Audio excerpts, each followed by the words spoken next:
Welcome to my channel RKS tech.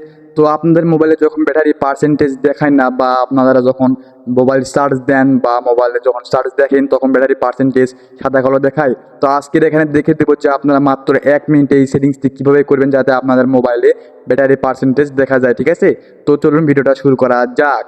তো first of all আপনারা এখান থেকে সেটিংস অ্যাপসটি ওপেন করবেন।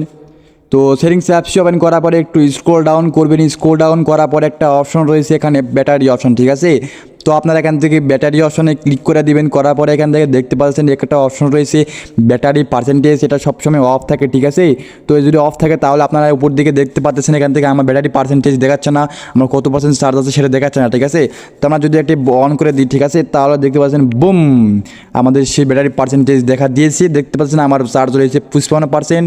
আবার যদি এটি অফ করে দিই দেখতে পাচ্ছেন বুম সেটি আমার আর দেখাচ্ছে না। আবার চালু করলে বুম, হ্যাঁ দেখাচ্ছেন আমার ব্যাটারি পার্সেন্টেজ দেখাচ্ছে। এভাবে খুবই সহজে মাত্র কয়েক সেকেন্ডের মাধ্যমে আপনারা এখান থেকে ব্যাটারি পার্সেন্টেজ অন করতে পারবেন। ভিডিও দেখে যদি আপনাদের উপকারে আসে অবশ্যই সাবস্ক্রাইব করে রাখবেন যাতে আরও এরকম টেক ভিডিও আপনাদের উপকারে আসে। ঠিক আছে, তো অবশ্যই কমেন্টে বলে যান এবং লাইক করতে জন্য ভুলবেন না। ঠিক আছে, তো টাটা বাই বাই।